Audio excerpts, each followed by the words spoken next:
ऊपर वाले, क्या तेरा यही इंसाफ है कि कोई तेरे दरबार में दर्शन करने के लिए जाए और उससे पहले ही उसे आप मौत की नींद सुला दें? कहाँ है भगवान जब आपके सामने दर्शन करने के लिए आपका भक्त जा रहा था और एक बार भी आपको दया नहीं आई थी?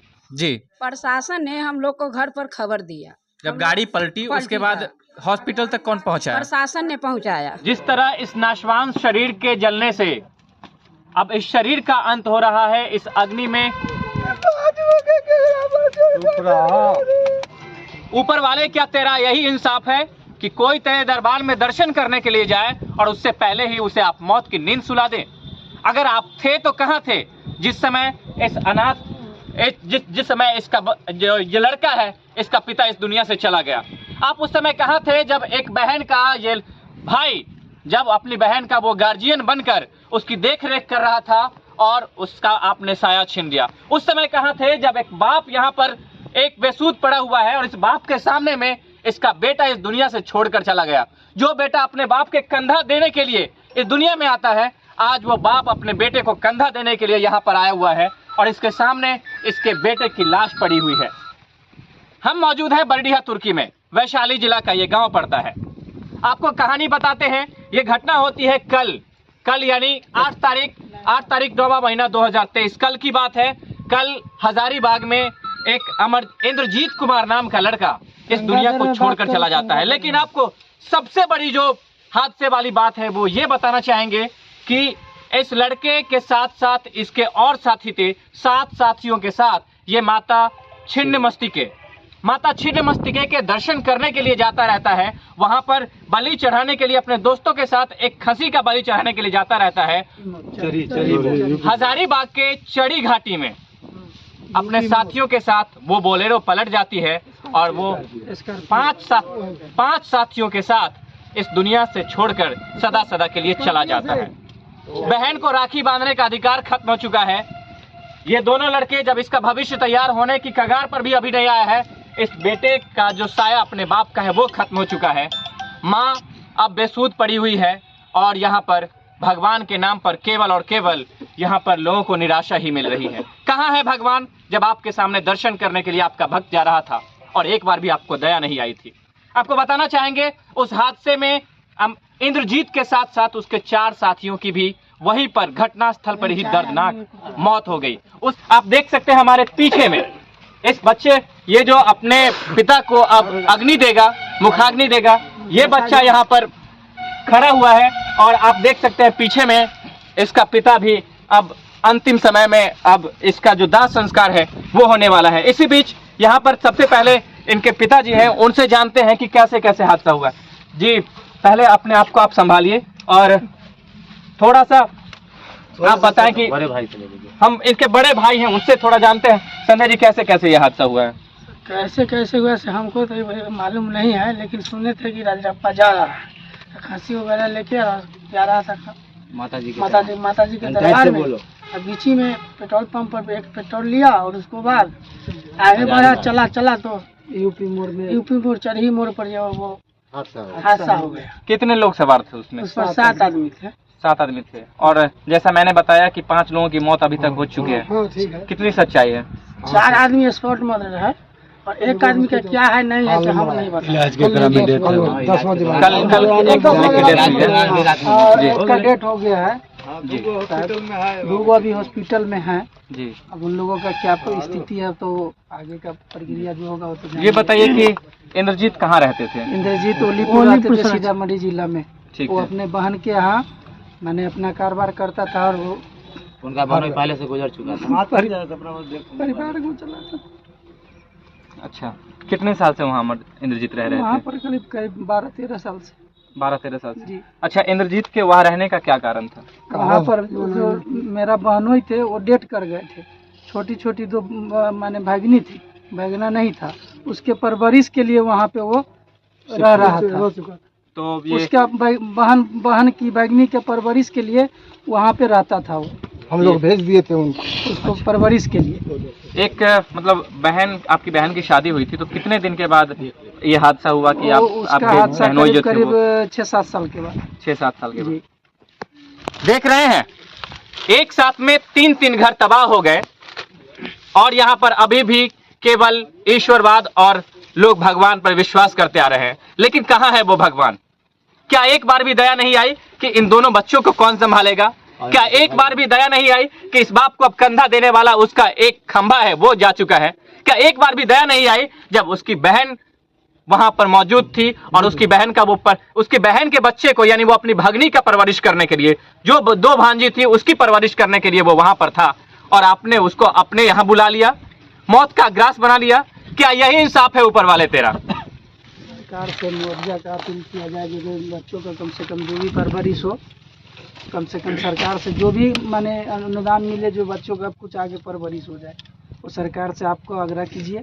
यही हमारा ये है, सरकार तक पहुंचाने का। सरकार तक आप पहुंचाइए कि जो हादसा हुआ है, रोड एक्सीडेंट है, इसमें जो ही मिलेगा वो बच्चे को कुछ भविष्य में कुछ पढ़ने लिखने का आगे जो है इसका कुछ बनेगा जी। ये आप आग्रह कीजिए सरकार से, ये कम से कम ये काम हो। माननीय नीतीश कुमार जी, माननीय मुख्यमंत्री जी, अगर आप इस दुखियारे भाई की आवाज सुन रहे हैं और इस 2 अनाथ बच्चे को, जब ये बच्चा अनाथ हो चुका है, अगर इसके भविष्य की आपको चिंता है तो एक बार आप इस वीडियो को देखिए और इस बच्चे के भविष्य के लिए जो भी कदम उठाना है, आर्थिक रूप से इसकी मदद कीजिए, ताकि ये जो आगे जाके इसे अपने पिता की कमी है वो महसूस ना हो, और ये बच्चा अपनी माँ का आने वाले समय में उसका एक करता धरता बन सके और अपने माँ को भी वो अपने पति का जो कमी है वो महसूस ना होने दे और वो किसी तरह की कमी ना रहने दे। हालांकि मैं इसके बीच, अभी तो मैं शमशान में मौजूद हूँ जहां पर अब अंतिम क्रिया बाकी है, लेकिन मैं उस चीज की कल्पना करके नहीं बता सकता जब एक माँ पर क्या बीत रहा होगा, जब इसकी पत्नी पर क्या बीत रहा होगा, इंद्रजीत की पत्नी पर, और उसकी बहन पर क्या बीत रहा होगा। लेकिन सबसे ज्यादा जो दुर्भाग्य है, सबसे ज्यादा दुर्भाग्य उसकी पत्नी और उसकी बहन पर टूट पड़ा, जब अब दोनों पर से उसका जो एक अभिभावक का साया है, उसका पालनहार का जो साया है वो खत्म हो चुका है। आपको हम अभी उनके परिजन में जो महिलाएं हैं उनके भी कुछ आप लोगों को वीडियो दिखाएंगे, बने रहिए हमारे साथ।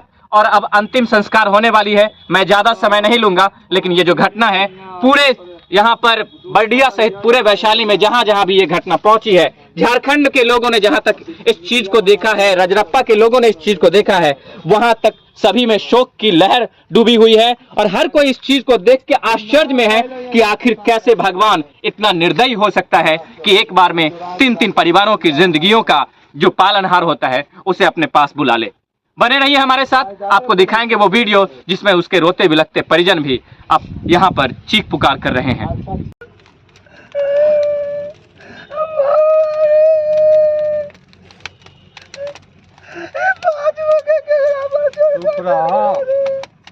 जिस तरह इस नाशवान शरीर के जलने से अब इस शरीर का अंत हो रहा है, इस अग्नि में जाने से, उसी प्रकार अब अंतिम समय में इन 3 उम्मीदों का भी, जो एकमात्र इंद्रजीत युवक नाम का जो शख्स था, उसके जाने से 3 परिवारों की जिंदगियों का जो एक अंतिम उम्मीद था उसका भी अंत हो रहा है।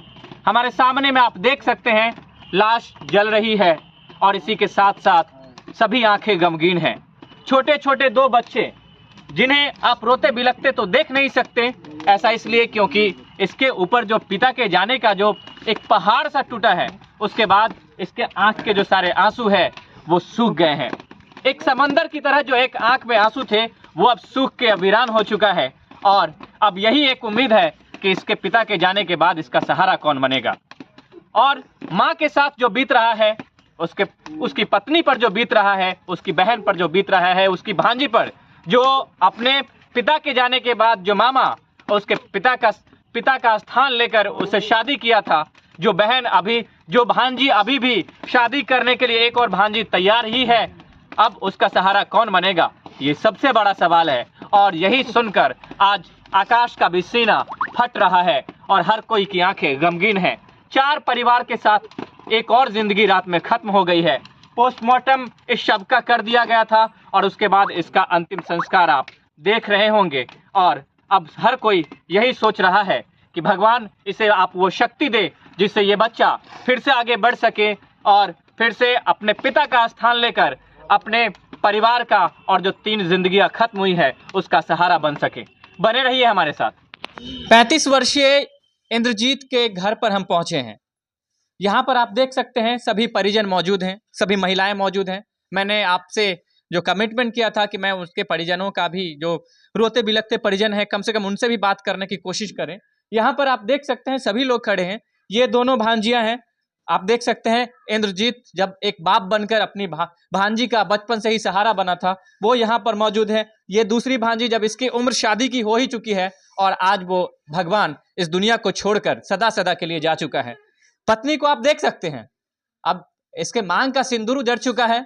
अब इसमें मैं क्या कहूं, मुझे कुछ समझ नहीं आ रहा, क्योंकि ये जो हादसा है एक ऐसा झकझोर देने वाला हादसा है जो आज आसमान भी चीख चीख कर रो रहा है कि आखिर ये हुआ तो कैसे हुआ।